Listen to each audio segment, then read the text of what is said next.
Hello, everyone.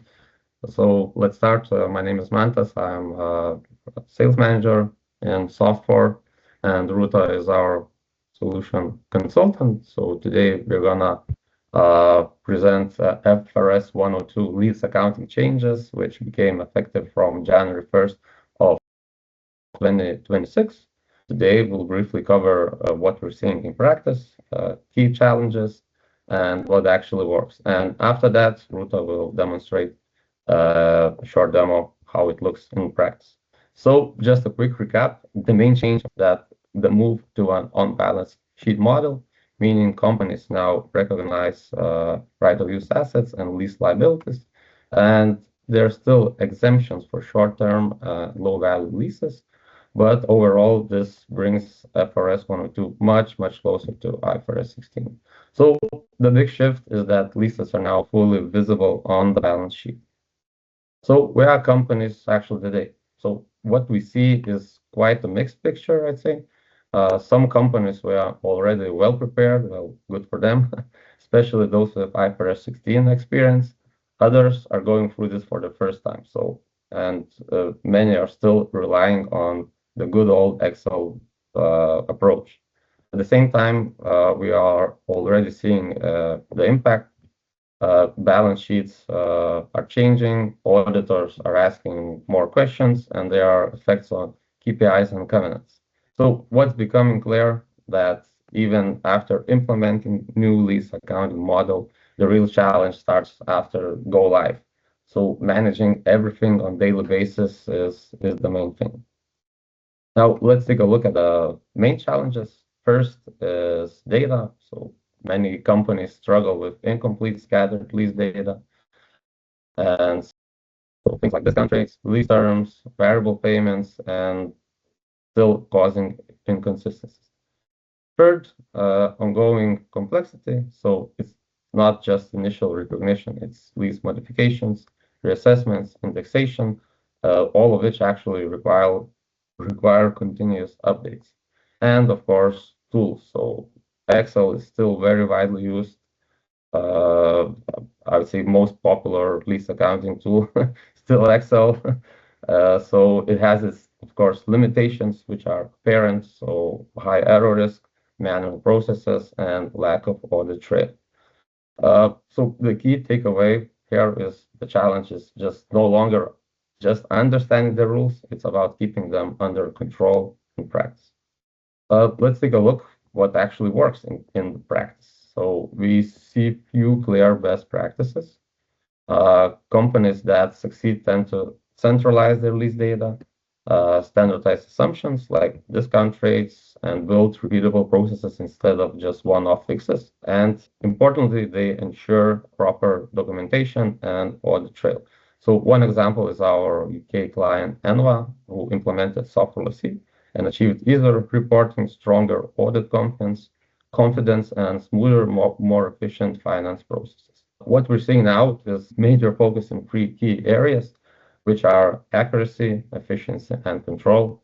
And this is typically where organizations just start moving from Excel spreadsheets to adopting more innovative and automated solutions.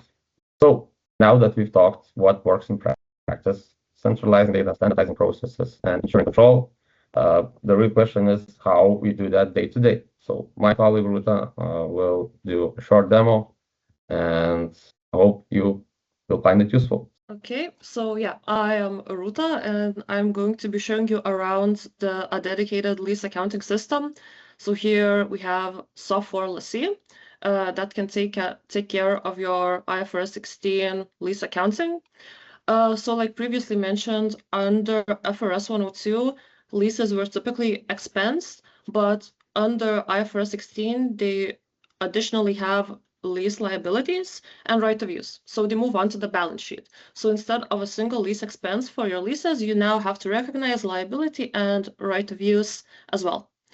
Now, what this means for you, this introduces additional complexity that may get quite hard to manage, especially if you have many lease contracts.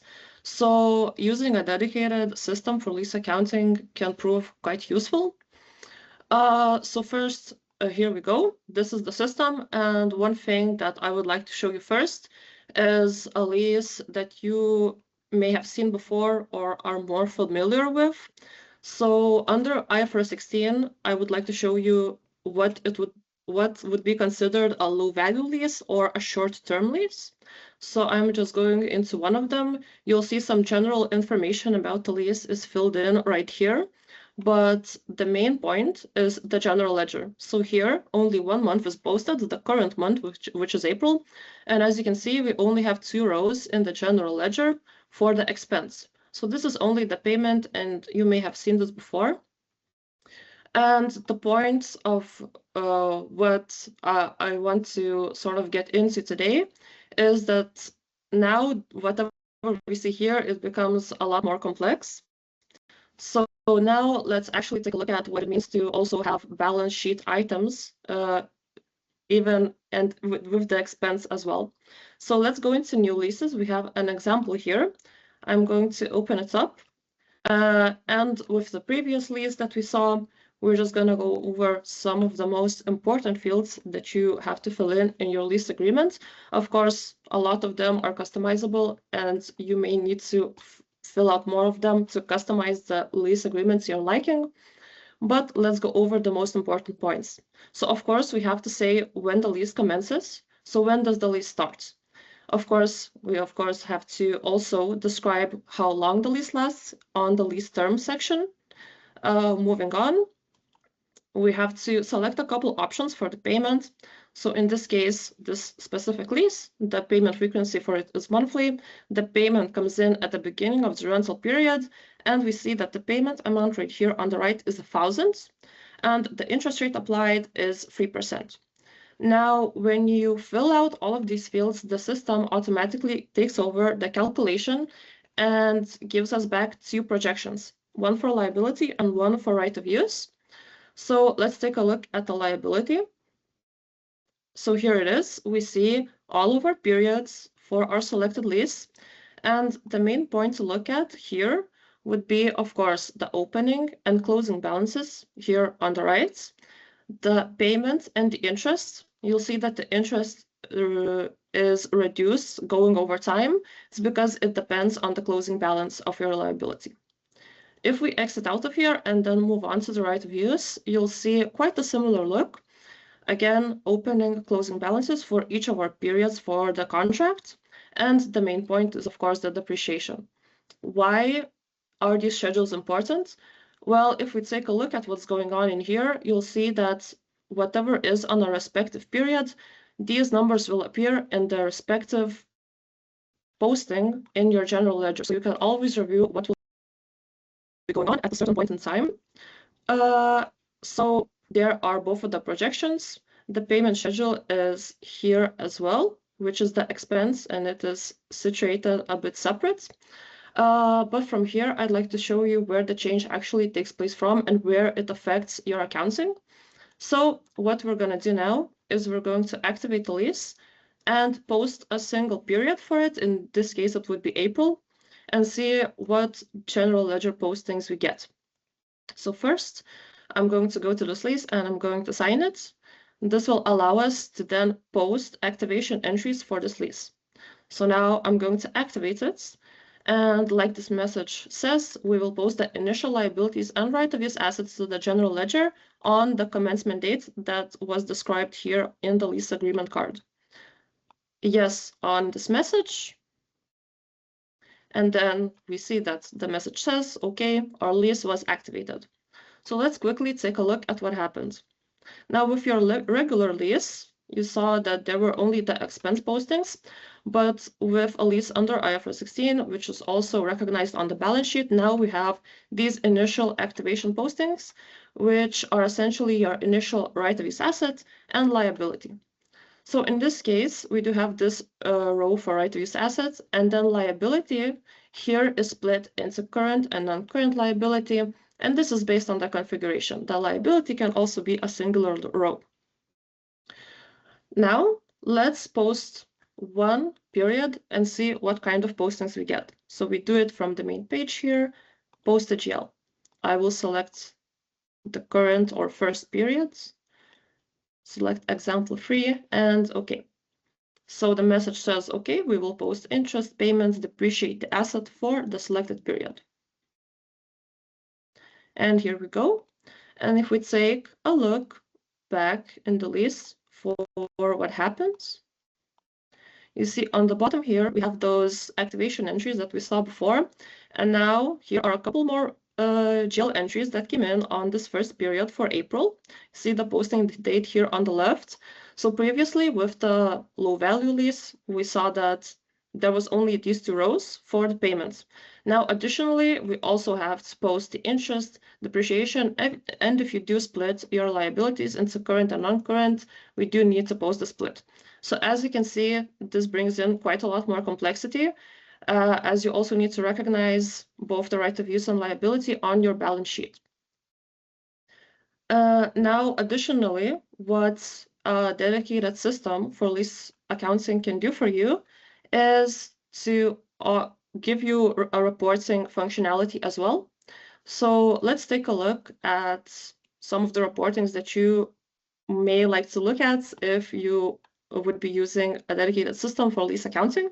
So the ones that I'd like to show you is these quite detailed ones, so we can see what's going on, one for right of use and one for liability. And these will be per lease, so they will be quite detailed. I will pull out the same exact period for April and download the reports. Now, in SOFT4Lessee, all of the reports are based in Excel, so they're quite easy to customize or edit if you do have a need for that. But I'm just opening up the reports.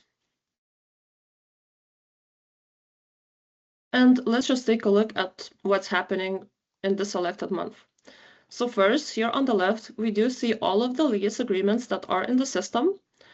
And this is our example 3 that we just posted. So what happened in here? You see that we did recognize right of use cost right in here for this period. And actually, for the low value and short-term leases, which are not recognized on the balance sheet, you see that all of these rows are empty.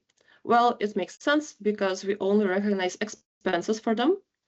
So here is the cost section. Now moving on to the left, we have the same thing for depreciation. We do see how much it depreciated over the selected period of time, as well as the total right of use.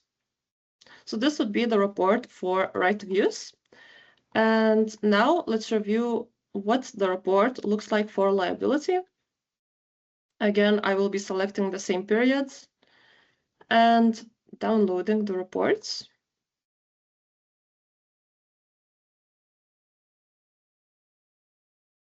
Again, we see quite a similar look. On the left, we have all of our lease agreements listed. Our 3 examples are recognized on the balance sheet, so we do see some detailization here on the liabilities and what happens, what movements there were in the selected period. And of course, for ones that are not recognized on the balance sheet, we see blanks. So for the current liability, we do see that we commenced the lease, so we activated the lease. Then we posted the interest and the payments. This is the transfer with the non-current liabilities, and on the right here, again, we have the liability on commencement and the transfer, and that would be it for this specific report. Additionally, a dedicated lease accounting system can offer quite a lot more reports that may help you to reconcile your numbers in the system, and so it actually takes a lot less manual time to do it. So to briefly summarize about what I have shown you and what we talked about today is that IFRS 16 introduces a lot more complexity to your lease accounting, and manual handling is quite risky and complicated, especially if you have many leases, because it brings in so many more aspects that you have to look out for. A dedicated system for you can automate calculation, reporting, and posting, so you will have much less user error. So instead of managing leases manually, you can rely on a structured process, which would be with a dedicated lease accounting system. And that would be it for this short demo. Yeah, thank you, Ruta. Thank you very much for a great and insightful presentation. So before we wrap this up, I still have a few points I'd like to touch on. The challenges today that I've talked at the beginning of the presentation rarely actually emerges at the early stages. So they tend to surface when you are doing the reporting or the audit requires them. So when the timelines are tight and the pressure is high, so at that point, fixing them becomes very, very difficult. So if this is something you are already dealing with, or is it already on the horizon for you, so our recommendation is that it's worth addressing it early. So we'd be happy to walk you through your specific scenario, arrange a demo, and just to help you. Thank you for joining us here. Hopefully, we will get in touch in the future. Bye.